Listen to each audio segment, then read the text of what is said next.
Viva, seja bem-vindo neste ciclo especial dedicado aos 50 anos, Vozes da Independência. Revisitamos as grandes linhas da nossa história recente, não apenas para celebrar, mas para compreender. Hoje a conversa leva-nos ao território exigente de memória crítica e de reflexão histórica profunda. O nosso convidado é um dos mais notáveis intérpretes do percurso nacional, alguém que tem dedicado décadas a investigar, ensinar e pensar Cabo Verde nos seus silêncios e nas suas vozes, nas suas continuidades e nas suas rupturas. Historiador, ensaísta e cidadão atento, António Correia e Silva defende que a independência não foi um ponto de chegada, mas uma oportunidade para imaginar uma outra forma de ser Estado, de ser povo e de ser futuro. Neste diálogo vamos recuperar o passado, não como um lugar estático, mas como um campo de forças em tensão, e escutar um pensamento que nos desafia a sair do conforto das narrativas únicas para pensar a nação como um projeto sempre inacabado. António Correia e Silva, obrigado pela disponibilidade. É mais fácil investigar, escrever sobre a história de Cabo Verde, desde os descobrimentos, o povoamento, a formação do homem crioulo, dos séculos XVIII, XIX, ou debruçar-se sobre a história contemporânea das últimas 5 décadas? Queria saudá-lo e agradecer-lhe o convite para participar nessa festa, que é refletir os 50 anos e, a propósito de 50 anos, refletir o percurso do povo cabo-verdiano, que começa bem antes do 5 de julho de 1975. Bom, a pergunta que me faz, para mim, é de resposta muito clara e definitiva. É muito mais fácil pesquisar períodos históricos em que o historiador tem uma distância temporal, mas também cultural do seu objeto, do que períodos em que o historiador coincide com o historiado algumas vezes, não é? Isto é, o sujeito e o objeto de pesquisa coincidem, o que levanta problemas específicos de epistemologia, digamos assim, do conhecimento. Portanto, ainda não há um distanciamento crítico que lhe permita interrogar as fontes sem qualquer melindre. Para já, muitas fontes, os arquivos têm sempre um atraso no tratamento de informação, portanto, muitas fontes não estão disponíveis e acontece que... Mas há fontes vivas. Há fontes vivas. As fontes vivas, nós estamos a trabalhar memória, e trabalhando com memória, sabemos, historiadores, que estamos a trabalhar com matéria sensível, de volatilidade. Né? Nós todos recompomos a nossa memória ao longo da nossa vida, em função de várias determinantes. Portanto, a memória, enquanto fonte histórica, tem que ser tratada com cuidado, e não pode ser transcrita, digamos assim, com ingenuidade. É certo que tem havido um avanço grande de oral history, da história baseada em depoimentos. Nós temos um caso brilhante, que é do vosso colega jornalista e meu colega historiador, José Vicente Lopes, por exemplo, que tem feito um trabalho de fôlego, sem dúvida, a partir de depoimentos. Não exclusivamente, mas grandemente a partir de depoimentos. Esses depoimentos têm que passar por uma crítica das fontes, também os documentos históricos. Mas eu costumo dizer aos meus alunos o seguinte: os documentos históricos muitas vezes são coevos, são do tempo dos acontecimentos. E a memória não.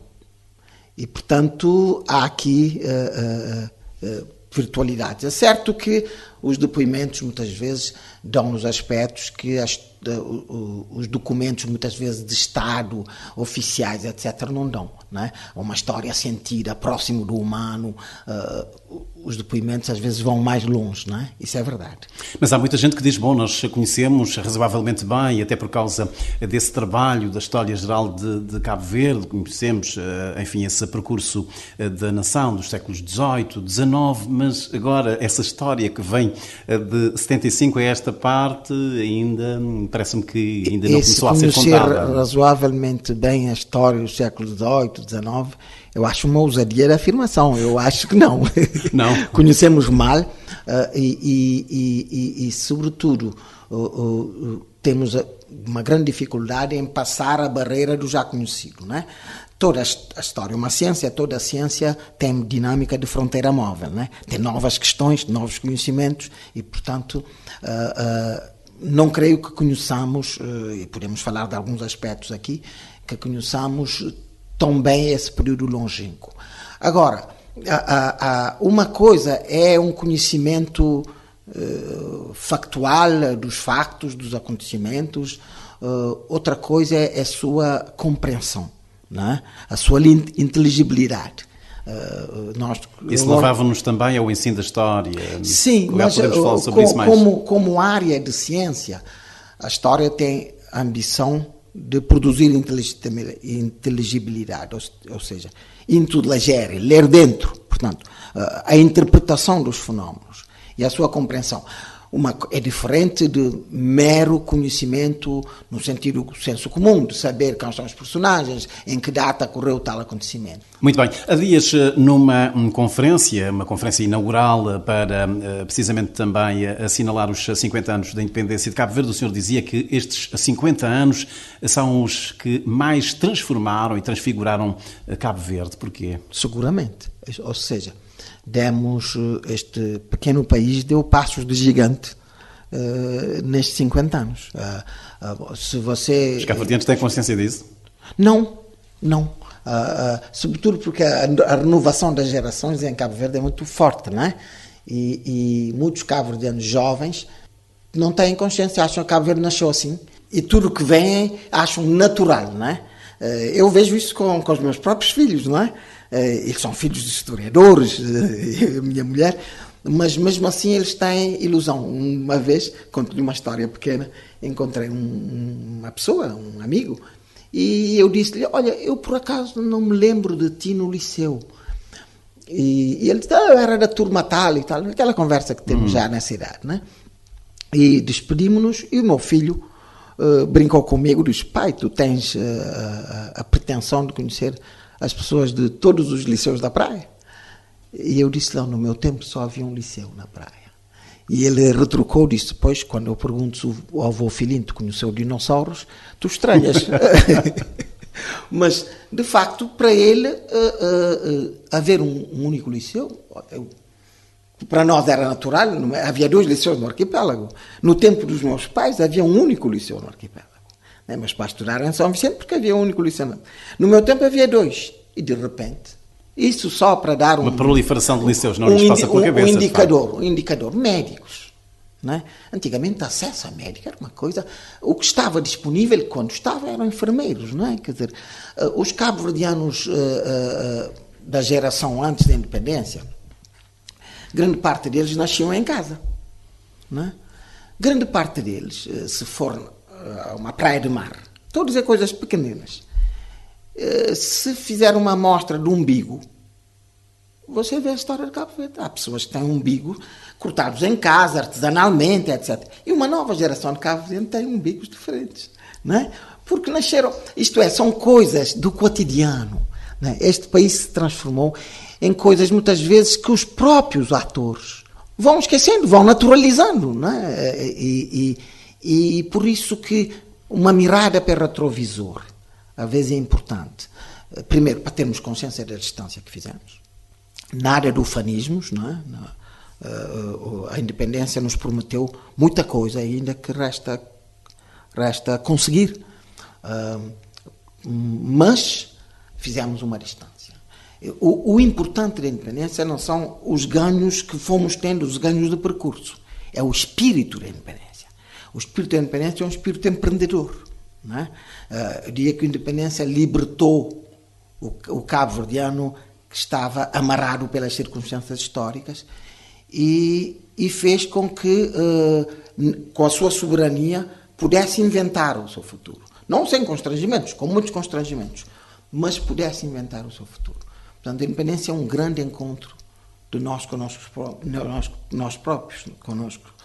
E isso, de facto, é o grande momento de viragem. Se há um ponto de viragem profunda na história de Cabo Verde, é a independência. De viragem com coisas pequenas. Havemos de recuperar essa ideia mais para a frente, na nossa conversa, até para percebermos também o sentido que Amílcar Cabral atribuía à independência. Ao contrário do que se passa na generalidade, se calhar não vamos exagerar, mas em muitos países, ainda em Cabo Verde, se discute porque é que foi preciso uma luta para a independência nacional e, em muitos casos, questiona-se se valeu a pena a independência. Este debate, do seu ponto de vista, tem razão de ser? Eu acho que em Cabo Verde esse debate tem menos razão de ser. E acontece menos, a não ser numa bolha.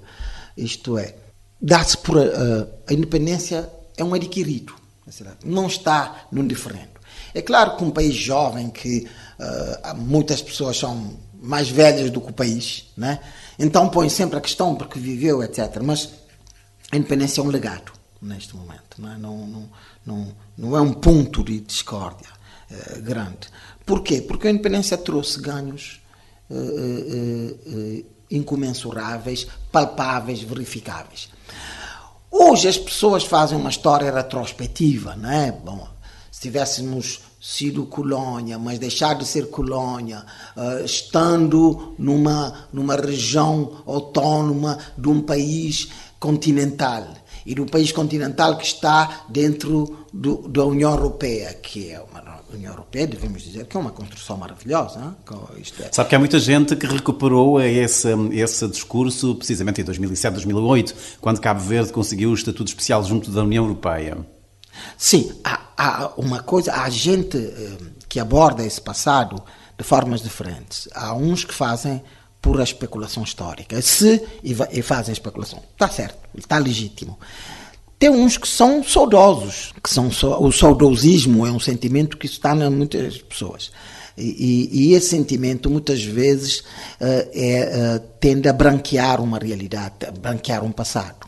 Eu vejo as pessoas, são às vezes saudosas de coisas, mas podem não estar a querer dizer que era melhor, mas são saudosas de algumas coisas.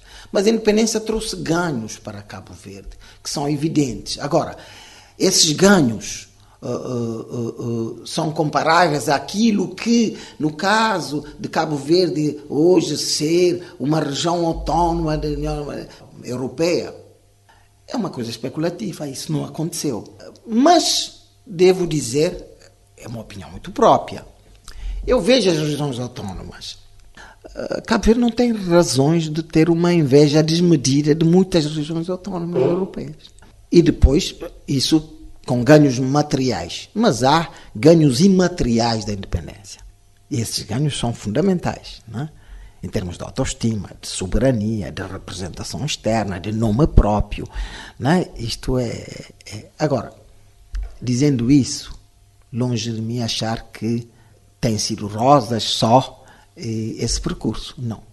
Cabo Verde é um país que mas, luta com certeza já ouviu dificuldades. Muita gente a desabafar, até por causa desse calvário que são os vistos, as filas intermináveis, quer no consulado, quer no centro comum de vistas. As pessoas dizem, bom, se nós tivéssemos ficado ainda sob o domínio de Portugal, provavelmente não precisaríamos hoje de estar nesta situação. Já ouviu isso, com certeza? Sim, exato. E também a ideia de que o Estado de Cabo Verde deve lutar para criar acordos que permitem, porque a nossa condição de ilhéus, a nossa condição de cabo-verdianos, é um povo uma nação diasporizada. E a circulação nessa diáspora faz parte da forma como vivemos e reproduzimos a nossa condição material.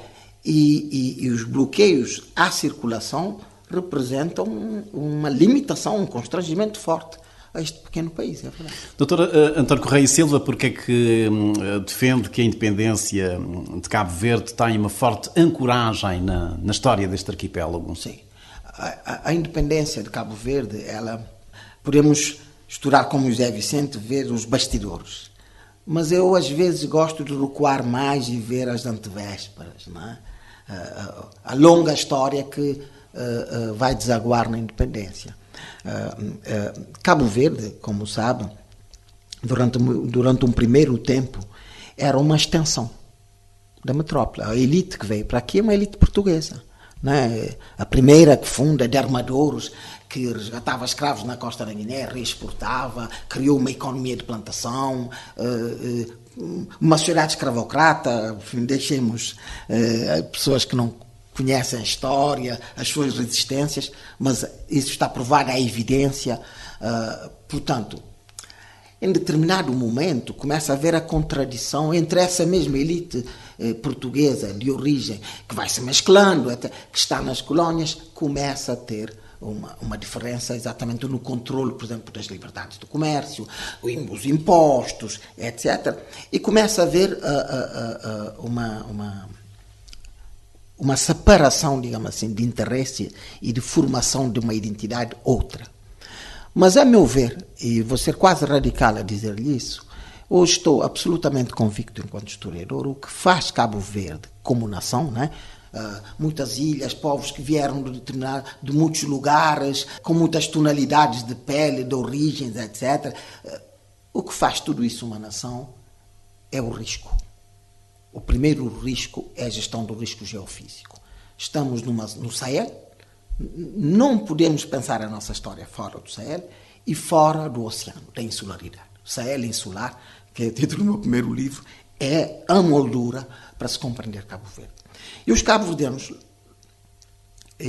longamente, foram fustigados por essa incerteza, porque as fomes são certas, de certa forma, que vêm sempre, as secas, não as fomes. As secas são certas, não as fomes, as secas, mas ao mesmo tempo incertas, porque não têm uma periodicidade, não são previsíveis, irregulares, etc.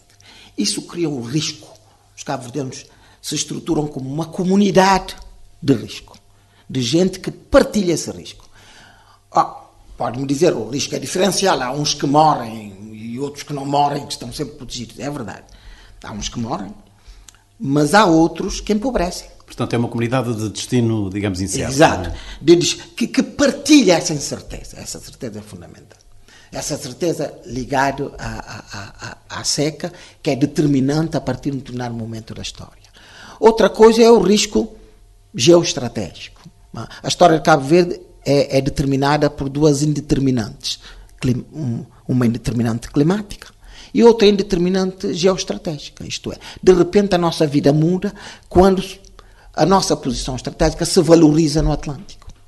Surgem cidades, surgem portos, há diversidade étnica, Cabo Verde atrai investimentos, é o ciclo da Ribeira Grande, é o ciclo de Sal Rei, é o ciclo de São Vicente, de Porto Grande, do Mindelo, é o ciclo do Sal, é o ciclo da Boa Vista. Portanto, esses ciclos não dependem de nós, né? Quer o geofísico. E, a meu ver, essa incerteza criou uma comunidade de destino. E essa comunidade nasce por oposição, é uma crítica ao Estado colonial, de não nos proteger contra esses riscos. Portanto, o fermento que leva primeiro Portanto, não queríamos ser portugueses de terceira. Não, isso mais tarde, mas no primeiro queríamos que o Estado nos protegesse. Por isso que o Estado é uma figura forte na sociedade cabo-verdiana. Porque é uma sociedade traumatizada pelo risco. Que o Estado português... E os cabo-verdianos, antes de Amartya Sen e os filósofos que falam hoje, os sociólogos e os geógrafos que falam hoje do risco ou da geografia da fome, José de Castro, começaram a desnaturalizar a fome, dizendo a seca faz parte da nossa geografia, mas a fome tem uma dose de culpa. Essa operação intelectual de desnaturalização da fome, ela aconteceu no século XIX e no princípio do século XX. Se ler livros como O Extermínio de Cabo Verde, ou Cabo Verde Revelações Pavorosas, o salto aqui é não achar a fome como um fatalismo ou como um castigo divino, que às vezes apareceu no pensamento popular. Mas há uma elite que é uma elite engraçada, porque essa elite fala em nome de todos, não é? Fala elite. Portanto, o que costura, digamos assim, a ideia de uma identidade comum para lá das diferenças de ilhas, para lá das diferenças de tonalidade de pele, para lá das diferenças das origens, é partilharmos esse destino. Você vai ver que cedo aqueles que falam em nome de Cabo Verde trazem esses problemas para o espaço público e criam e se tornam representantes nos jornais, se ler todo o diferendo que há na sociedade colonial cabo-verdiana. Esse diferendo está à volta da crítica à administração. Nomes vários, portanto. De certo modo, isto pavimenta, abre um caminho. Abre um caminho. E que os cabo-verdianos encaram a realidade cabo-verdiana não como uma coisa natural, mas como algo problemático.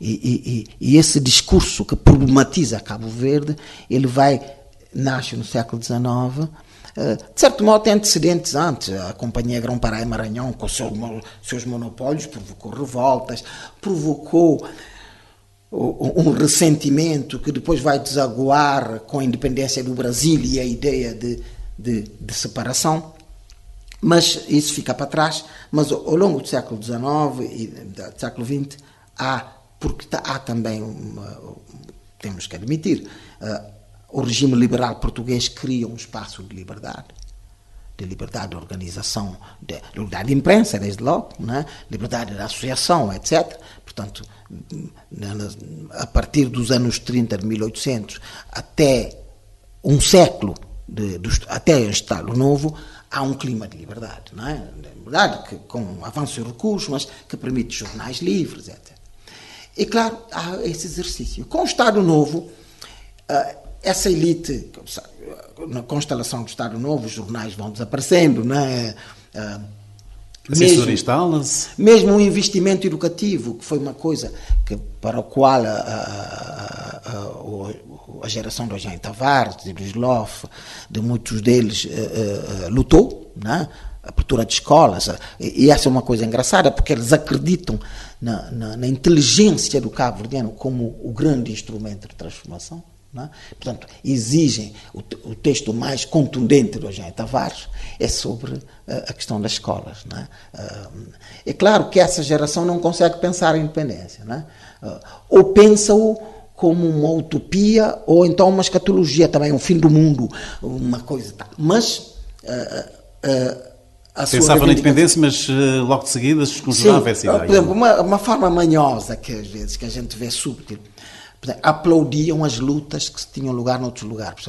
Na viragem do século, muitas pessoas admiravam José Martí em Cuba ou Aguinaldo nas Filipinas. E houve muitas crianças com esses nomes em homenagem. Mesmo a Guerra do Transvaal, né, Anglo-Boer, 1899-1902, teve muito aplauso em Cabo Verde porque se identificavam os Boers como africanos, não é? Portanto, são formas assim diretas, não é? Mas esbaravam, a meu ver, com a pobreza das ilhas e a possibilidade de ser um Estado independente. Era uma coisa impensável. Portanto, era um dos limites da crítica social, era isso. Alguns deles vão dizer explicitamente que isso era impensável, era inexequível. Nos anos final dos anos 20 e 30, lançou-se há dias um livro sobre a instalação do salazarismo em Cabo Verde, com 26 e depois com a Constituição de 30, com o ato colonial de 30 e a Constituição de 33, as coisas vão mudar, não é? Esse clima de liberdade muda. E a elite que vem é uma elite que está ligada à literatura e que repensa Cabo Verde. Essa é a elite da claridade, da claridade, dos grupos esperitanos, essa fantasia esperitana. Né? Zé Lopes e outros, por exemplo, Simão de Barros, né? Um homem esquecido, que tem um livro que se chama De Rebus Peritanos. esse livro começa, é um livro de viagem, mas que vai criticando. Ele está na Praça Alexandre Albuquerque, no platô, no início da fome de 40, né? Vê as falências, as propriedades rurais que iam à praça por dívidas fiscais, os comerciantes que não conseguiam tirar mercadorias da alfândega, e depois tudo isso.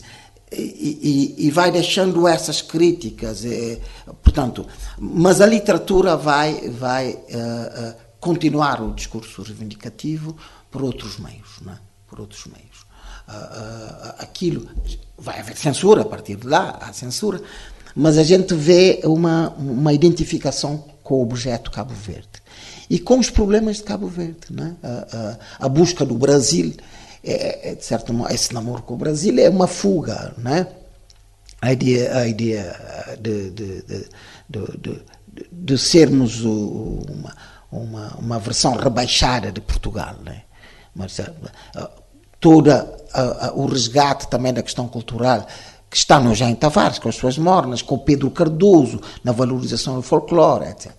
Essa é uma parte importante, porque os cabo-verdianos mesmo sob pressão colonial muito forte, e não se pode aqui dizer que em Cabo Verde houve um colonialismo brando. Não, houve um colonialismo que promovia a necropolítica, deixava as pessoas morrerem, deixando mesmo, se vir a literatura do início do século, da fome de 1903-5, com o governador Paulo Assira, etc., acham que a fome propiciava oportunidades de levar as pessoas como serviçais para as roças.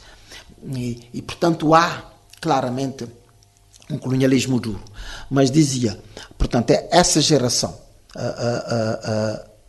se sente porta-voz dos problemas de Cabo Verde. E ela é importante porque ela está dentro do Estado colonial, está nas instituições do Estado, mas vai criar um orgulho de Cabo Verde, recusa-se completamente ver Cabo Verde como... E algumas vezes aceita um pacto quase assimilacionista, dizendo, ok, não nos podem tratar assim, e porque todo esse percurso tem como uma espada de Damocles do espectro de um indigenato, porque Cabo Verde está na zona da ambiguidade, ao mesmo tempo que é colónia, não é? Mas é uma colónia, é ultramar, porque, para os mais jovens que nos ouvem, o Império estava organizado em 3 partes, em Portugal continental, Portugal adjacente, insular, Açores e Madeira, e depois o ultramar. E Cabo Verde era uma espécie de equador disto tudo, não é? Entre o Portugal insular e europeu e o Império, não é? O Grande Império. E havia zonas de ambiguidade, aqui não havia indigenato. Mas de vez em quando, esse nacionalismo português, porque, sobretudo com o Estado Novo, mas também antes, o ideário da colonização, que depois vai estar na Constituição de 33, com Cabo Verde há um espectro de uma queda de estatuto, uma perda de estatuto e aplicação do regime de indigenato. Portanto, muito do discurso da recusa da África, e dizer nós somos civilizados, aqui, inclusive naquelas comparações, há mais alfabetizados em Cabo Verde que em Santiago do Cacém, em Portugal. Esse discurso de António Vieira também. Sim, mas atualizado já, é o discurso depois que vai dizer a diluição da África, a expressão de Baltasar Lopes, não é? Quer dizer, portanto, a nossa evolução faria pela diluição da África que existe em nós. Assim, vamos ser uma versão mais aceitável aos olhos do colonialismo e, portanto, vamos escapar-nos. Mas ainda assim há um nacionalismo cabo-verdiano, isto é, ele faz isso, um discurso de defesa, que lida com constrangimentos, não é um discurso livre, de gosto, é um discurso de situação. Temos que entender tudo isso na conjuntura. É certo que essa gente tem um papel fundamental, porque, primeiro, resiste à ideia, porque só se é colonizado profundamente quando se perde a autoestima e se perde a ideia que a pessoa quer ser outra pessoa, um povo quer ser outro. Todo esse movimento claridoso, etc., faz, ao pôr Cabo Verde na literatura, valoriza Cabo Verde ainda assim na sua pobreza, na sua condição, mas o valoriza. E isto vai ser importante, porque essa geração vai defender Cabo Verde. Por exemplo, há personagens extremamente interessantes dessa geração. Eu lembro pessoas que foram mal compreendidas, como Adriano Duarte Silva, por exemplo, que foi reitor do Liceu de São Vicente, mas que vai ser deputado da União Nacional, mas vai defender Cabo Verde na Assembleia da República. Portanto, cria-se ali um discurso de defesa de Cabo Verde. Inventa-se um lusotropicalismo antes de Gilberto Freire vir a Cabo Verde. Cabo Verde seria um caso de sucesso, de mestiçagem, etc. Há um pacto aí assimilacionista, né? Mas a ideia é de defesa de Cabo Verde. A meu ver, essa geração vai ser fundamental para abrir caminho à geração seguinte, ou às gerações seguintes, que vão se radicalizar. Mas, que é a geração da Amílcar Cabral. Da Amílcar Cabral. A Amílcar Cabral escreve uma carta à sua então namorada, Maria Helena. Acho que é carta de 1948. Tirando uma velha fotografia do Liceu de São Vicente, no pátio onde estão os alunos, os professores, etc., e faz uma legenda muito interessante. Essa legenda é uma espécie de elo entre as gerações, que mostra-se orgulhoso de ter pertencido ao Liceu, àquela geração, aos seus mestres, etc. Não é? Mas é o homem depois que vai dar o passo seguinte de ruptura. Não é? Não só ele, mas esse passo de ruptura está num homem que não é muito lembrado, que é Emanuel Duarte, Manecas Duarte, não é? Ou Aguinaldo Fonseca, ou mesmo Gabriel Mariano. Eu vejo sempre o poema de Gabriel Mariano, Uma Fronteira, né? Capitão Ambrósio. Capitão Ambrósio, eu costumo dizer, é bandeira, negra, fome. Esse triângulo. Mas, de facto, bandeira negra da fome esconde uma fome de bandeira, já. Portanto, é uma geração que leva tudo isso a ponto de ruptura, né?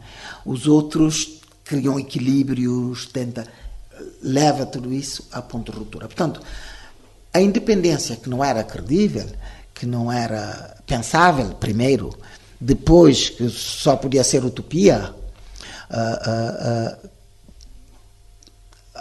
o grande trabalho intelectual dessa geração nova que sai do Liceu de São Vicente. São Vicente tem um lugar importante nessa gesta por causa do Liceu e de gente que se forma à volta disso, e é poder ultrapassar o ponto, o interdito, poder ultrapassar aquilo que era o limite, né?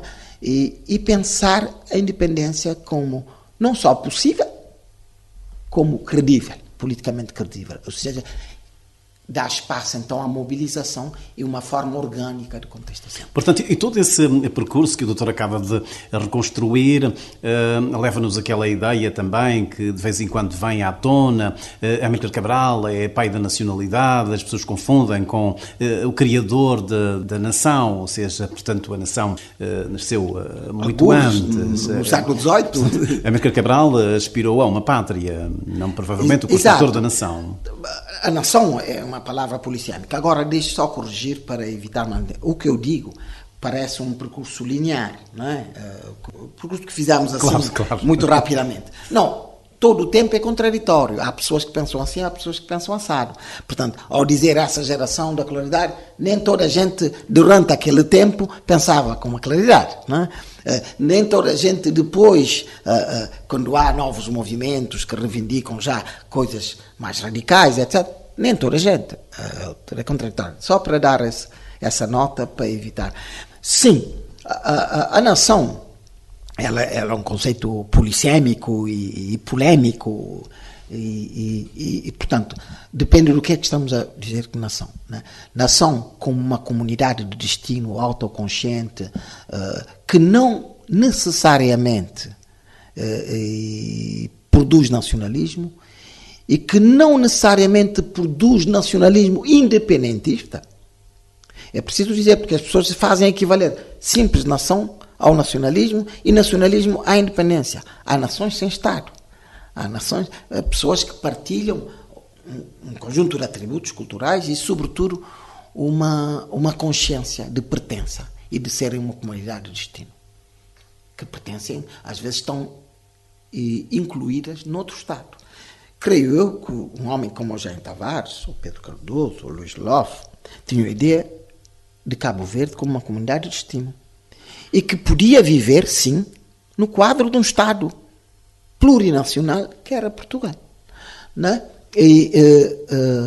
Ou seja, a nação não implica necessariamente a ruptura. Agora, há uma nação enquanto comunidade política, né? que tem na base um nacionalismo e que tem a aspiração a um Estado, a soberania, né? A um Estado bom, essa nação, concebida assim, tem muito a ver com Amílcar Cabral, não só Amílcar Cabral. Amílcar Cabral é um filho desta sociedade, né? E, portanto, Amílcar Cabral é tão produto quanto o produtor da história, né? Portanto, mas visto como uma comunidade, a aspiração a uma comunidade política distinta, autónoma, própria, sim, eu tendo a dizer que sim. Agora, como pai da cabo-verdianidade, ou coisa assim, não, pelo contrário, é filho disto tudo, não é? Quer dizer, uma outra ideia que o doutor tem vindo a defender é que integrado, imbuído na independência ou embutido na independência está a ideia de um contrato social, também da preservação do Estado, mas a questão é como é que foi possível desenvolver, executar, cumprir esse contrato social, tendo em conta que nós tínhamos um partido hegemónico, o PAIGC, depois PAICV, era a força luz e guia da sociedade, se interesses pessoais, enfim, não se propuseram sobre essa ideia do contrato social. Peguemos na ideia do contrato social, eu pego na ideia do contrato social muito ligada à OPS, a Leviatã, que é a figura do Estado forte, etc. Pronto.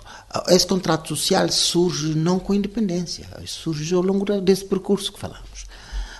Se virmos bem, eu vou dar uma opinião, o nacionalismo, as nações produzem nacionalismo, tem uma componente etnocultural. Nós queremos ser independentes porque não somos portugueses, porque temos outra língua, temos outra cultura, temos isso, e temos direito a uma personalidade própria, etc. Essa componente. Há outra componente de crítica social, né? Eu creio que no nacionalismo cabo-verdiano está embutido um contrato, isto é, a crítica social é que gera o nacionalismo cabo-verdiano. Amílcar Cabral, mas como outros, de Luá, explicitamente, se eu estou aqui a fazer luta porque vi gente morrer de fome em Cabo Verde. Isto é, aqueles que ensinaram os professores da Amílcar Cabral, a começar pelo pai, foram extremamente críticos da fome. O pai tem um texto censurado, ainda hoje, não está publicado, que é da queda do muro da assistência, né? Essa queda é uma queda que divide a história de Cabo Verde, o muro divide a história de Cabo Verde. Aí, o nacionalismo que surge, ele é muito uma promessa de um Cabo Verde diferente. Amílcar Cabral também de Luá, outra terra na nossa terra, né? A terra será sempre a mesma, a nossa, a velha, a antiga, etc., mas reinventada. Reinventada como a partir da crítica social. A ambição da Amílcar Cabral era, primeiro, o resgate do homem, da humanidade que está em nós, não reconhecida completamente pelo colonialismo, e no caso da Amílcar Cabral, o resgate da própria terra. Trata-se de um agrônomo, afinal de contas. O resgate da própria terra, não é? Aliás, ele começa a sua vida pública com aqueles artigos em defesa da terra, e que é a defesa do homem ao mesmo tempo. Portanto, ali, claramente, toda a mobilização que se faz se compromete com um projeto que é social. E voltemos, a fome não nos larga. O primeiro contrato é um contrato de caráter humanitário. Nos situarmos fora do círculo do risco da fome. O velho espectro que nos persegue por 5 séculos está no centro da independência, né? Ou seja, portanto, esse contrato, às vezes as elites políticas têm uma ideia de si próprias muito soberanas, muito autónomas, muito poderosas. Não é verdade, muitas vezes, não é? Pode fazer uma Constituição que tem todo o poder. O PAIGC sabia que se houvesse uma fome em 75, ou 76, ou 77, não havia mais PAIGC. Não é? Sabia disso. Aliás, os portugueses também souberam, né? A partir dos anos 50. Com a fundação, com a mudança do mundo, a fundação das Nações Unidas e os movimentos anticoloniais e com a fundação do PAIGC, os portugueses não deixam mais acontecer fome em Cabo Verde. Né? Lembre-se da música Nho Coitão de Soma também, dentro que as cotas são na gente. É que não convence o povo, uma fome 10 vezes está bem acabar. É verdade. Isto é, quando começa a grande seca de 1967, 68 e que vai até a independência, Amílcar Cabral se desloca à Suécia, suponho, a Estocolmo, para dar uma conferência de imprensa e falar da fome em Cabo Verde. E os portugueses correm rapidamente, porque uma fome naquela altura era um tiro no porta-aviões, né? Para quem joga batalha naval, um tiro no porta-aviões do político português. Né? Portanto, a mesma coisa vai estar a obrigar o PAIGC. Por mais que pusesse numa lei que é força, luz e guia, às vezes os atores históricos, há vários teóricos que dizem que às vezes os homens pensam que têm vontades na história, mas é a história que se expressa através dos homens. Isto é, há um compromisso político que o PAIGC, com o Partido Único, não se pode subtrair a esse compromisso. Não é? Porque é a sua base de legitimação. E por que é que eu falo em Leviatã crioulo? Hobbes dizia, Hobbes, um filósofo inglês, para quem nos ouve, do século XVII, mas que viveu numa guerra civil, num período de grande aleatoriedade, né? que ele chama o estado do homem, lobo do homem, da guerra de todos contra todos. E ele imagina um estado que, sendo forte no sentido autoritário, poderoso, etc., mas garantiria a todos previsibilidade, segurança. Né? Eu faço essa comparação com o Estado cabo-verdiano. Né? Um Estado que pode ter formas autoritárias, é verdade, tinha em 75, não estou a ver como não ter, mas pronto, tinha, mas estava vinculado num contrato.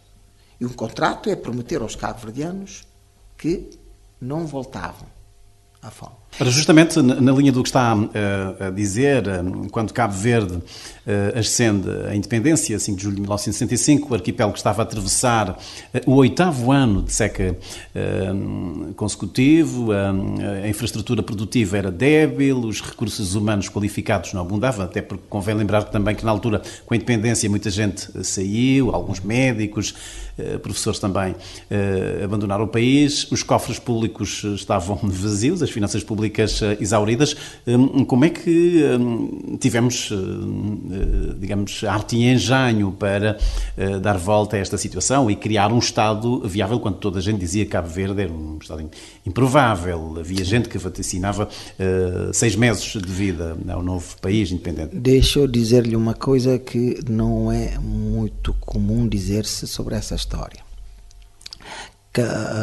Cabo Verde a independência de Cabo Verde não ocorre num momento de maior miséria, num momento de maior devastação, pelo contrário, isto é, o tardo-colonialismo, o colonialismo que nasce nos anos 60, 70, começou a investir em política social, né? Desde logo tentando garantir segurança alimentar, por razões que já explicamos. Centros de apoio, que se chamava, que empregava a população que estava com a seca sem trabalhar, imigração dirigida para Portugal, nas escolas, leite nas escolas, Não é? A minha infância, uma coisa horrível, mas que era útil, é que óleo de fio de bacalhau. É isso que Almeida Santos diz precisamente, por altura da independência, Cabo Verde não estava assim tão mal em relação a outras colónias. Cabo Verde era precário, mas que eu estou a dizer não era o pior momento de Cabo Verde. Isto é, lembro do Tocqueville que fez no seu livro célebre, O Antigo Regime e a Revolução, que diz que a revolução não acontece necessariamente no pior momento de um regime. Não é? Isto é, o colonialismo estava em reforma, estava a tentar acertar o passo. Não é? Portanto, já havia muito mais escolas, houve uma expansão interessante da escolaridade básica de 1968 até 74. Não é? Era a formação de professores em contexto de pressa, de urgência, etc., professores de posto, não é? As escolas de variante, aquelas escolas. Portanto, havia um certo dinamismo quando acontece o 25 de Abril, isso é verdade. Agora, era uma situação muito precária e Cabo Verde, ao assumir o PAIGC, ao assumir Cabo Verde, aceitar governar Cabo Verde, volto a dizer, um ato de ousadia. Primeiro porque o mundo vivia o auge da Guerra Fria, não é? Com desconfianças em relação aos movimentos de libertação na Guerra Fria. Portanto, o Ocidente, onde está grande parte da comunidade imigrada cabo-verdiana, via para esses movimentos com alguma desconfiança. Não sei se lembra, se tem idade para isso, estávamos no primeiro choque petrolífero. Sim, nessa década de 70. Sim. Portanto, a inflação galopante e, portanto, as condições não eram muito favoráveis a um pequeno Estado sem recursos naturais e os modelos de economia que é, economia exportadora, um país que não tinha nada disso, não é? Que tem todos os constrangimentos de estar no Sahel, ser fragmentado, ter uma longa história de colonialismo, etc. As condições de partida não eram favoráveis. E Pedro Pires diz precisamente que, bom, para já era importante ou necessário mobilizar os cabo-verdianos, fazê-los acreditar neste projeto, que o país era viável, e depois também era uma espécie de concorrência também com a antiga, digamos, potência colonial, porque as novas autoridades não podiam falhar, porque nós tínhamos os olhos do mundo e também de Portugal. Mas havia um sentimento, sobretudo, hoje é difícil dizer, mas havia um sentimento, sobretudo na classe média, que aspirava, que se sentia subalternizada, não é? A classe de pessoas que trabalhavam no Estado, que eram escolarizadas, etc., que aspiravam a isto e que se foram socializados também na literatura cabo-verdiana, no ideário, e houve uma grande mobilização e uma grande convergência de vontades. Isso explica o sucesso, talvez seja pouco para explicar o sucesso, mas houve um período de grande mobilização. Repare, o PAIGC consegue uma demonstração de força com a greve de função pública ainda em 74, acho. Sim. Que tinha essa classe que geria o Estado nas mãos.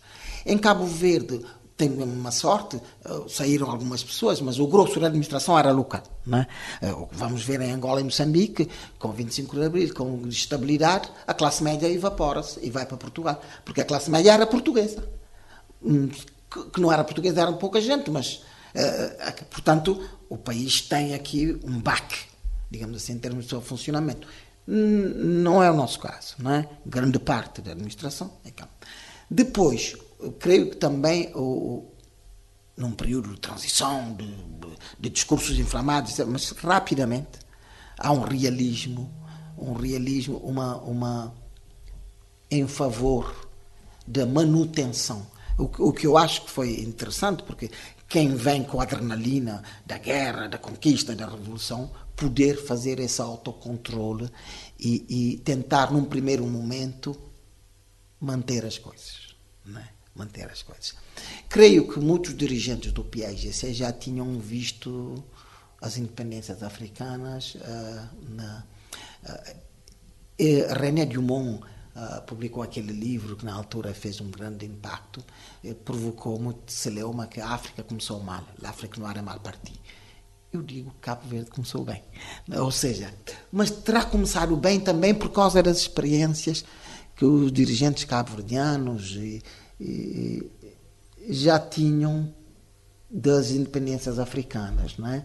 Onde viram muitas vezes o voluntarismo, o excesso de confiança, gerando guerras civis, reação das antigas colónias, porque os laços de dependência perduram, não é? Não são abolidas com discurso, nem com... Portanto, houve aqui, a meu ver, vou dizer mais uma... A Revolução Cabo-Verdiana é mais um processo reformista que revolucionário. É mais um processo evolucionário que revolucionário. Né? Na prática, há os discursos, mas depois as instituições são mantidas, devagar, há reformas, quer dizer... E a instauração do Partido Único era inevitável? Difícil dizer que era inevitável, mas o quadro... Repara, o Partido Único em 75, países africanos, terceiro mundo, era o corrente. Né? Era aquilo que existia. Mesmo em Cabo Verde, a contestação não era propriamente do modelo partidário. Né? Portanto, tinha havido experiências em África de pluripartidarismo que tinham encalhado, né? Que acabavam em golpes de Estado, etc. O unipartidarismo também, diga-se de passagem. Mas o modelo cabo-verdiano começou sim como no quadro... A independência foi conquistada no quadro de um pan-africanismo, de um modelo geral do continente, com uma variação insular. Essa variação insular é aquela parte que já falamos, a ideia do Estado superior ao partido. Aqui houve alguns sinais, por exemplo, a soberania não foi transferida para o partido, mas para o Estado. Era simbólico, mas um simbolismo interessante. Não é? Em vários países são os partidos únicos que recebem a soberania. Não é? Em Cabo Verde não é bem. Há uma Assembleia que recebe. Com esta leitura crítica dos alicerces históricos da nossa independência, encerramos a primeira parte da conversa com o historiador António Correia e Silva. Na segunda parte, o olhar desloca-se para o presente e o futuro. Vamos falar da instauração da democracia em Cabo Verde e das rupturas que, segundo o historiador, o país precisa fazer com urgência para reinventar o seu projeto nacional. Cabo Verde, 50 anos depois. A história continua.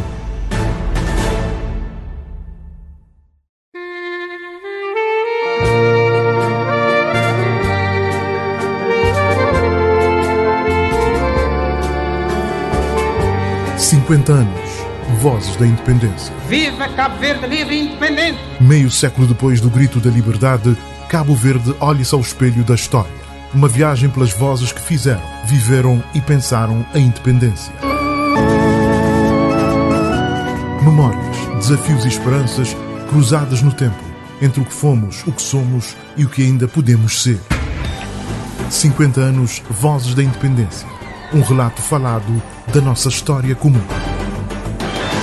Depois de revisitarmos os caminhos e contradições da luta pela independência, abrimos agora a segunda parte desta conversa com o historiador António Correia e Silva. No centro, a transição para a democracia, tida por muitos como exemplar, mas nem por isso isenta de zonas de sombra. Foi uma mudança controlada ou imposta pelas circunstâncias? Vamos olhar para as transições por cumprir, demográfica, económica, educativa, política, e para a urgência de pensar Cabo Verde como projeto inacabado. Outras vozes, outros tempos, a mesma pergunta. Que país queremos ser? Cabo Verde é elogiado pela forma como fez a transição política. Há dois autores, pelos mais recentes, que se debruçam sobre esse momento, a Roselma e o Fafalia. Os dois reconhecem que houve um conjunto de fatores internos e externos que contribuíram para essa mudança, essa transição política em Cabo Verde. Do seu ponto de vista, foi uma transição negociada, controlada ou forçada pelas circunstâncias? As duas coisas, ou seja, em extremo nenhuma delas, mas dentro de tais balizas as duas coisas, isto é, a transição, o PAIGC, enquanto partido único, tem a ideia das tensões que vai tendo. Uma delas é que as organizações de massa que havia e tal, não conseguiam enquadrar uma parte da sociedade. Havia o Estado se tinha tornado no centro uma entidade política central e o partido tinha ficado a reboque do Estado. Portanto, claramente. E o Estado, exatamente para desempenhar as suas funções, tinha criado uma classe administrativa de elite, com os novos quadros formados com bolsas de estudo e que estavam a regressar ao país, que tinham dificuldades que estudavam grande parte nos países com outros modelos políticos, tinham dificuldades em aceitar, em achar legítimo um modelo de partido único. Mesmo quando reconhecia, esses quadros reconheciam performance administrativa, gerencial, etc., mas do ponto de vista político, achavam. Portanto, o regime, a partir de dado momento, se percebe num plano inclinado, não é? E tenta gerir. A terceira legislatura, aquela que começa em 1985, tentaram uma reforma. Económicas, essa abertura. Não só económica. Acho que Abílio Duarte, que era presidente da Assembleia Nacional, tinha proposto um modelo de partido único, mas com a possibilidade das pessoas apontarem nomes, terem mais nomes que lugares, uma pequena competição debaixo de um modelo que não era competitivo. Mas tentando estratégias de cooptação, de criar interesse na luta política, etc. Surge, a meio dos anos 80, uma coisa que é a ideia de que existe uma sociedade civil, e essa sociedade civil não é enquadrável exatamente nas organizações de massa, etc. E se discute, às vezes, com algum fervor naquela altura, não é? A discussão que nos parece hoje exótica, mas na altura tinha talvez sentido, tivesse talvez sentido, mas que havia parte da sociedade que não se reconhecia. E o partido também teve problemas segmentares, né? Disputas internas. Essas disputas internas muitas vezes criaram alianças com partes da sociedade críticas, não é?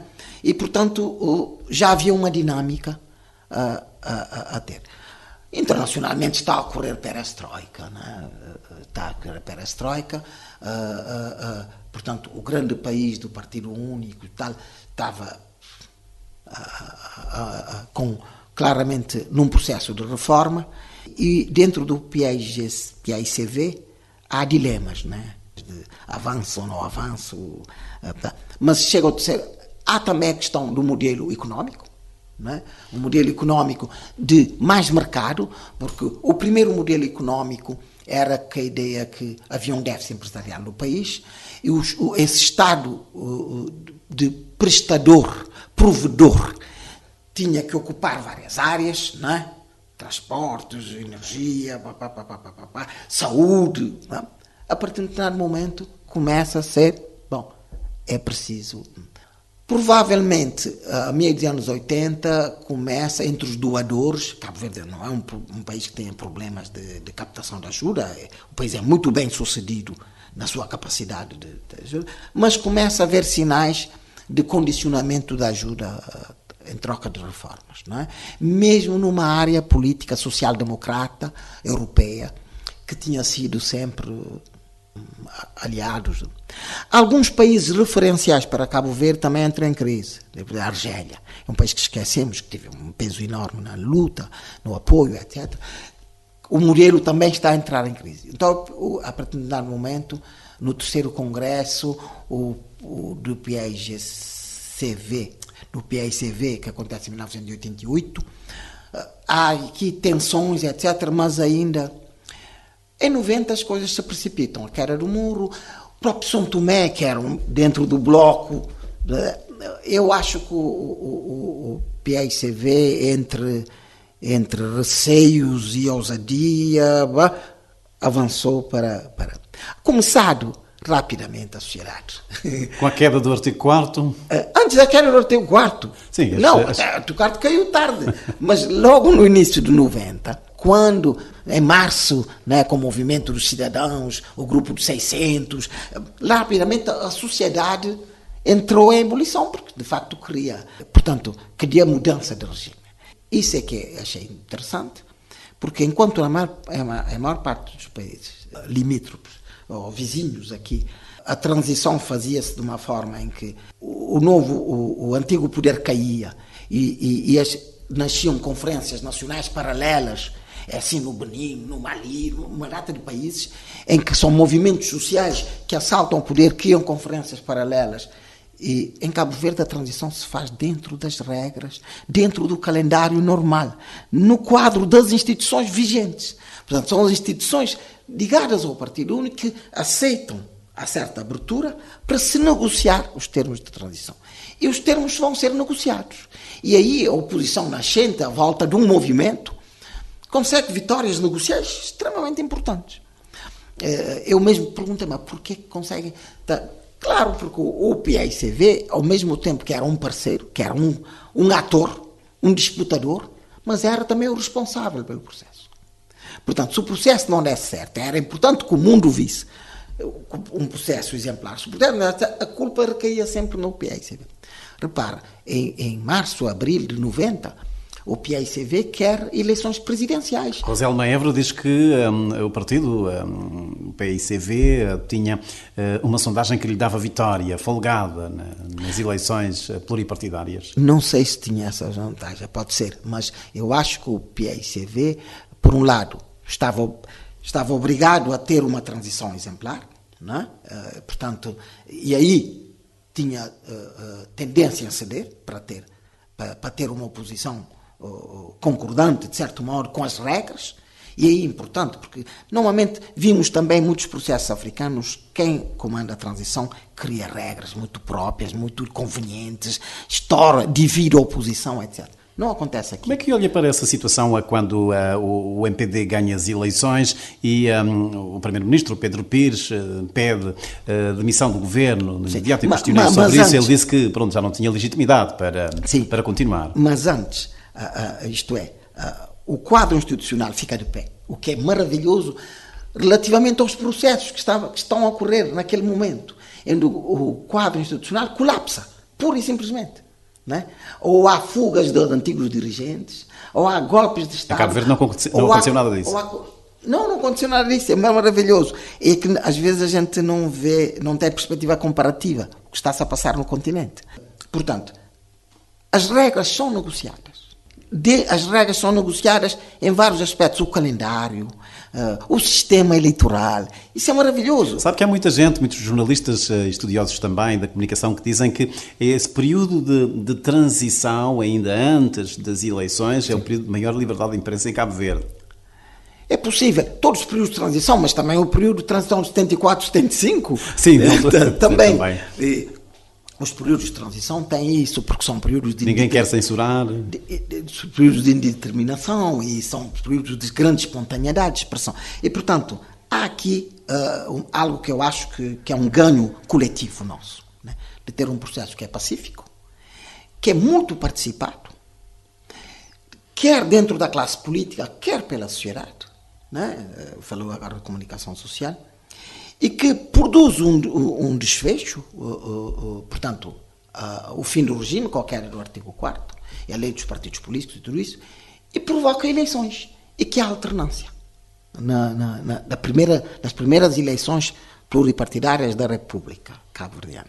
Depois eu digo porque é que eu estou a sublinhar essas coisas todas. Portanto, e há alternância. A alternância acontece num quadro de grande euforia. Eu acho que, porque é que o chefe do governo na altura, o comandante Pedro Pires, demitiu-se. Bom, ele terá as suas razões, mas terá ficado impressionado com as manifestações populares, etc. E com a simbologia do enterro, mas era simbólico, não é? De qualquer maneira, há alguma violência simbólica nos processos. Também não estou aqui para pintar o paraíso na Terra. Há alguma violência simbólica nos processos, mas simbólica.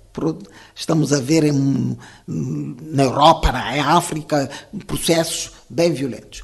E constituímos uma Constituição, um regime político que tem algumas virtudes. Não é? Eu sei que é chique falar mal do sistema político, não é? Mas tem algumas virtudes. Tem sido capaz de provocar alternâncias, de um lado, num extremo, e ao mesmo tempo estabilidade do outro. Esse equilíbrio é difícil. Sabe, Portugal entrou em democracia a partir do 25 de abril de 74, e o primeiro governo que chega ao fim é quase 12 anos depois. Portanto, em Cabo Verde, até hoje, todos os governos chegaram ao fim. E ao mesmo tempo houve alternâncias. Alternâncias em diversos níveis. E já agora deixe-me perguntar que papel é que atribui à Constituição de 1992 na consolidação desse novo regime político? Claro, a Constituição vai modernizar o sistema político cabo-verdiano, claramente. Na altura... Apesar de ter nascido no meio de muitas dúvidas, de alguma polémica... Com o recuo. Agora nós temos o recuo histórico. Na altura parecia que o Presidente da República tinha sido eleito por sufrágio universal, portanto aquele não tinha tal bomba atômica. Ele foi eleito num quadro jurídico e estava-se a mudar aquilo tudo. Exato. Mas ele sabia que haveria mudança. Mas o Presidente da República, estou longe de ser alguém versado na análise do sistema político, mas o Presidente da República perdeu a bomba atômica portuguesa, que existem alguns sistemas semipresidencialistas, da dissolução assim... Do Parlamento e da queda do Governo. Sim, da queda do Governo e do Parlamento. E creio que pode fazê-lo, mas com algumas mediações. E isso pareceu que a força dominante na Assembleia queria todo o poder, não é? E todo o poder. E também teve um momento momento normal de se inebriar com as vitórias eleitorais, com a ideia que o partido era o regime. Rapidamente o povo cabo-verdiano, sensato como mostra quem é dono da obra, quem é o árbitro do jogo. Mas também houve momentos Mas só que, apesar das grandes vitórias que o MPD fez, houve alternância ao cabo de algum tempo, não é? Porque a governação de Cabo Verde é difícil, há desgastes. Depois estamos condenados a isso. Estamos num regime que propicia isso. E portanto, nesse aspecto, criamos, todos nós, a comunidade política, criou um sistema político que funciona, sobretudo porque equilibra estabilidade política para um país como Cabo Verde. Não vale a pena ter democracia que os governos não chegam ao fim, não executam programas. Estabilidade, não é? Ao mesmo tempo, alternância, não é? E o povo aparece soberano, de eleição em eleição, a exercer a sua soberania. Cada vez mas mais estamos aqui voto a confundir a estabilidade política e social de que nos orgulhamos com um certo amorfismo da sociedade civil. Não, a sociedade civil aparece muitas vezes nas eleições, é verdade, de forma soberana, dando a sua indicação. E cada vez mais, deixa-lhe dizer uma coisa... Por altura das eleições, no dia-a-dia não aparece. Muito otimista, mas deixa-lhe dizer uma coisa. Cada vez mais estamos perante um voto menos partidário, menos totémico, mesmo cativo, um voto avaliativo. Isto é, porque os partidos muitas vezes querem nos filiar na base de uma ideia de pertença a um tótem, a um clube de futebol, a uma coisa, eu sou deste partido. E cada vez mais há mais cabo-verdianos que numa eleição podem votar num lado, noutra eleição podem votar no outro lado. Isto é maturidade, são ganhos do percurso que estamos a ter, não é? Agora, no dia a dia, sim, a democracia também tem dinâmica na fronteira móvel. É preciso criar condições de exercício da democracia permanente. Muito bem, já vai falar sobre isso, até porque estamos a entrar na última parte da nossa conversa, a propósito dos 50 anos de independência de Cabo Verde. Dr. António Correia e Silva, hoje, claro que soa a lugar comum dizer se a independência valeu ou não a pena, se o contrato social está a ser cumprido ou não, mas há reformas que me parece que o país ainda teima em adiar em várias áreas. O senhor fala em transições, há desafios que o país terá que enfrentar nos próximos tempos. Evidente, estamos a viver num mundo muito difícil. Nós, durante muito tempo, tivemos um modelo económico que produziu grandes avanços da base da captação da ajuda pública, uma gestão, grosso modo, criteriosa, proba, ousada da ajuda pública. Isso fez este país crescer, ganhar respeitabilidade, o que reforçava a sua capacidade de ajuda pública. Depois fizemos uma transição para um modelo muito dependente do turismo, né? e alguns setores determinados, mas hoje temos um desafio enorme de construir uma economia com base no conhecimento, que é a única possível para Cabo Verde. Isto é ser competitivo com base no conhecimento. Portanto, nós não estamos a ser capazes de diversificar a economia. Pois, porque mesmo de diversificar o próprio turismo, não é? Tem estado assente no modelo Sol de Praia, em duas ilhas, e em alguns grupos os grupos hoteleiros, os operadores hoteleiros concentram tudo, que são negócios de grande integração vertical. Portanto, estamos a iniciar uma transição. Vê-se agora em São Vicente ou na praia a querer surgir um turismo urbano, mas é preciso. Mesmo na Ilha do Maio fala-se num outro tipo de turismo. Sim, exato. Vamos lá ver. Portanto, esse é um desafio extremamente importante, mas o outro desafio é ter massa crítica suficiente em termos de duas coisas que temos que investir. Por um lado, formação avançada. Esse é um país que não vive de quantidade, não é? De ter uma mão de obra imensa para atrair investidores para produzir coisas baratas. Não temos essa dimensão. Os custos de fatores aqui, água, terra, até muito caro. Portanto, o país tem que encontrar nichos de grande valor acrescentado, onde a questão da ciência, da eficiência, da produtividade, etc., são questões cruciais. Portanto, produzimos uma educação mediana, mas essa não nos leva lá.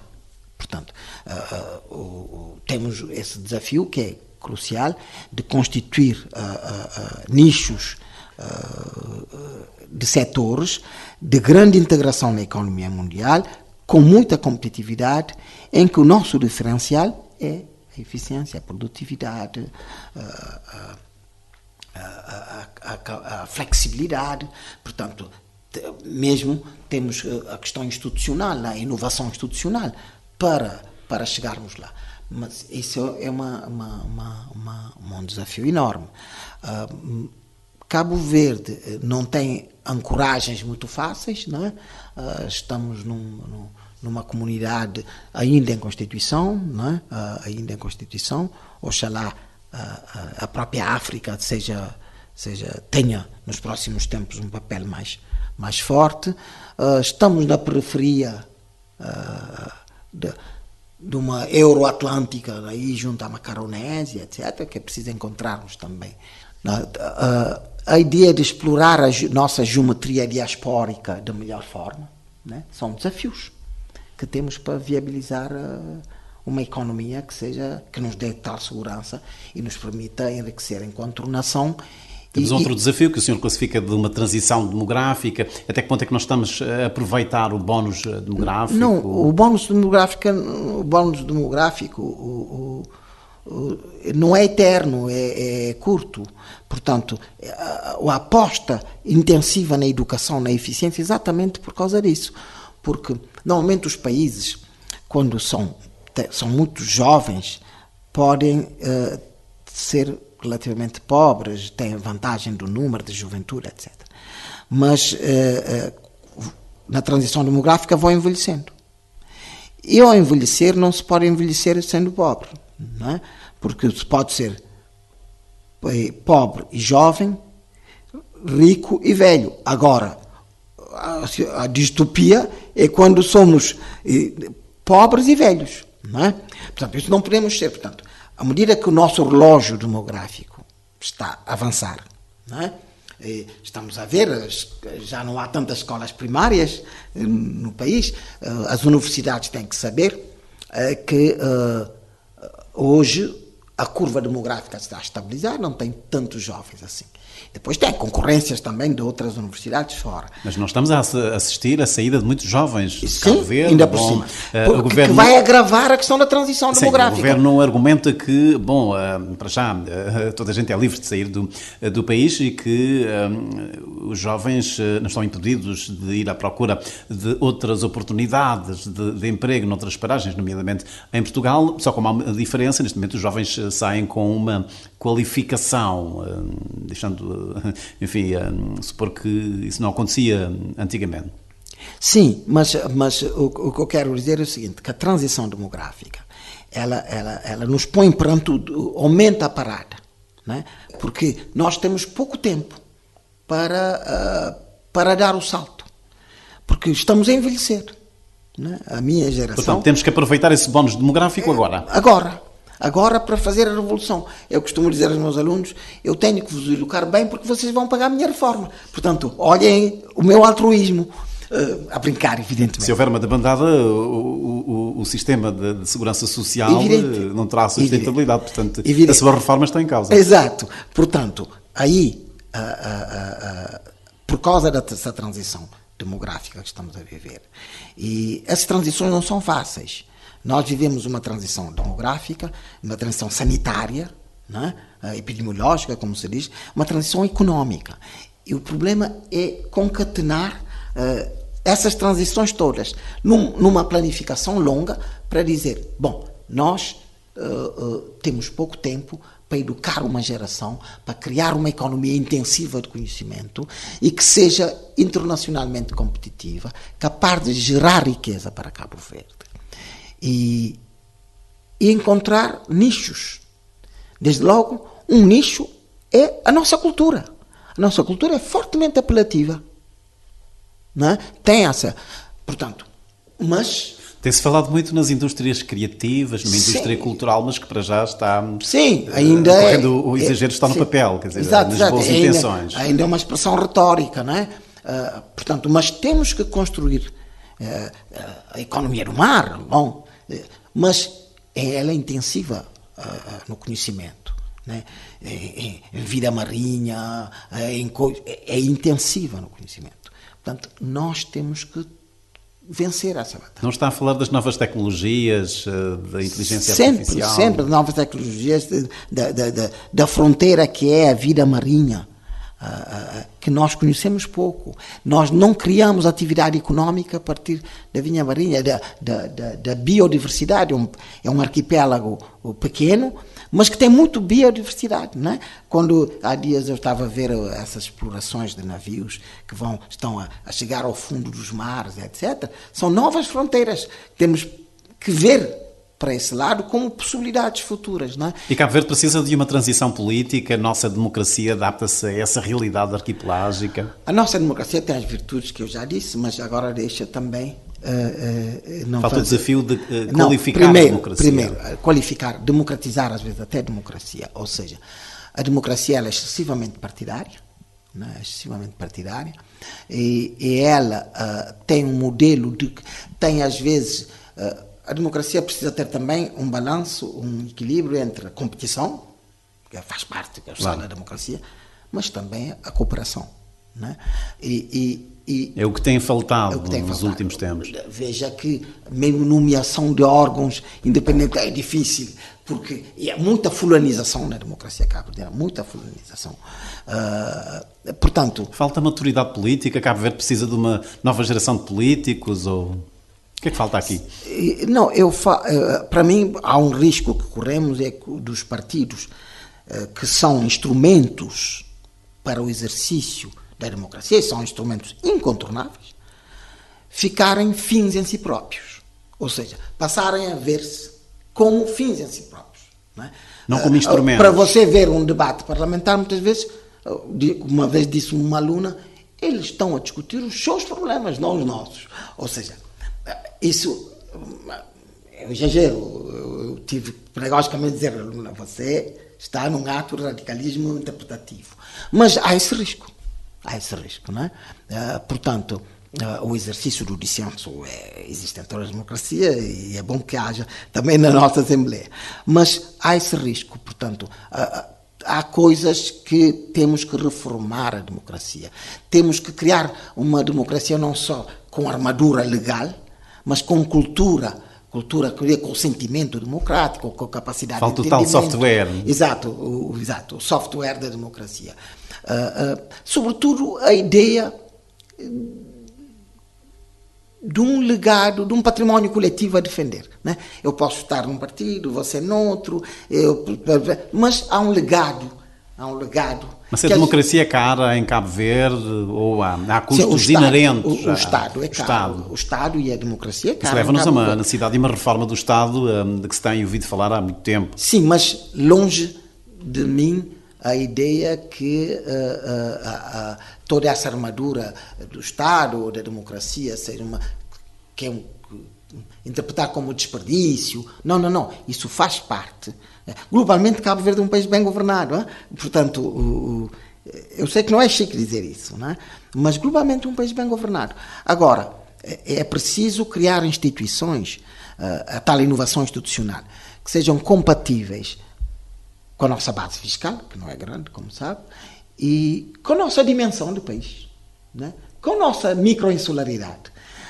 Às vezes, quando era estudante, havia um autor que me impressionava, que escreveu um livro que se chama The Small is Beautiful, que os brasileiros traduziram O Negócio a Ser Pequeno, e que é Schumacher, né, de economia, e mostrava a virtude de ter instituições pequenas que se adaptam à sociedade. E para Cabo Verde isso é um repto, porque nós pensamos com modelos jurídicos institucionais, não cabo-verdianos. Há dias alguém dizia-me provocatoriamente, Cabo Verde, 50 anos de independência, etc., mas em 2 setores não houve independência. Eu quis logo saber. E ele disse, no setor do direito jurídico e no setor do futebol. Né? Mas o certo é que temos interpelações para criar um Estado que seja, que eu não sei, eu não tenho a fórmula, não me pergunto, mas um Estado que seja menos caro, que seja, porque nós não temos escala, percebe? Quando você vive em ilhas, você não tem escala. E a economia, o Estado, e tudo pensar na ideia de escala. Portanto, adaptar as instituições à nossa dimensão, a nossa base fiscal. Né? Porque, às vezes, eu vejo que há nos governos uma tentação daquilo que eu chamo inflação institucional. Qualquer coisa, cria-se uma nova organização, cria-se uma nova orgânica, com secretários, com ex-divisão. Tá? Isto é uma produção inflacionária de instituições que depois vivem. Mas isso creio que é uma coisa histórica em Cabo Verde. Há um ouvidor do século XVIII que vem a Cabo Verde e que diz que o Estado em Cabo Verde está condenado a ser uma hidra, um monstro de 7 cabeças num pequeno corpo. Esse é um risco muito que temos no nosso desenvolvimento. E nestes 50 anos da independência, sente que nós continuamos a inventar Cabo Verde na linha daquele sentido, daquele significado que a Amílcar Cabral atribuía à independência, uma independência de pensamento para imaginarmos de facto as nossas instituições, adaptando-as à nossa realidade arquipelágica, aos nossos recursos? Eu acho que sim, eu acho que todos os governos, todas as elites, todos os grupos têm uma ambição para Cabo Verde. Nos liga um enorme património afetivo com Cabo Verde. Cabo Verde, se há uma coisa que é um património entre nós, é esse afeto por Cabo Verde. Isso é transversal. E quando convivemos às vezes com estrangeiros, nos damos conta disso. Então, essa vontade de inventar Cabo Verde, de ser herói perante Cabo Verde, só queremos ser herói perante quem amamos, não é? E que existe em todos nós, não é? Em todos nós, é fruto da nossa história, é um grande capital que temos enquanto povo, não é?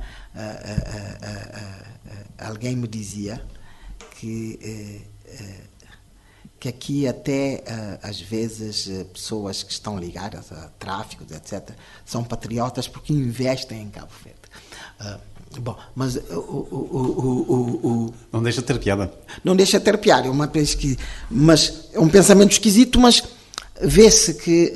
Mostra o amor à terra. Amor à terra, não, porque somos um povo que viajou de diáspora. E eu acho que somos uma nação por causa da diáspora. Porque você precisa sair para ver o seu país todo. Precisa sentir saudades para amar o seu país. Essas vivências são estruturantes desse povo, não é? E eu acho que sim, essa ambição da Amílcar Cabral não é exclusiva da Amílcar Cabral. Há uma ambição no Cabo Verdeano de inventar. Outras gerações antes da Amílcar Cabral já tinham essa ideia de inventar um Cabo Verde, né? Outra terra na nossa terra. E esse é o espírito da independência. É o espírito que se realizou no 5 de julho, mas que se realizará em várias datas, porque esse é o legado da independência. Agora, para concluir mesmo, qual é que seria o seu alerta e o seu sonho para os próximos 50 anos? Os próximos 50 anos. O mundo muda hoje tão depressa. Uma espécie de mensagem também a essa nova geração. O mundo hoje muda tão depressa.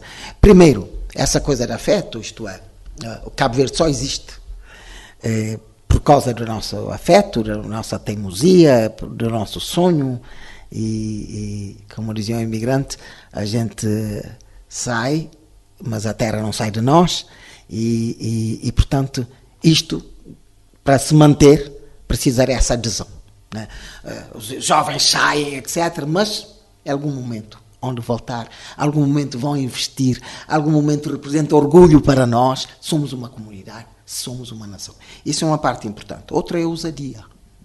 A ousadia. Esse país, enfim, em princípio, quer dizer, é um país desempoderado de tudo, de natureza, das condições de partida. Mas a ousadia esteve.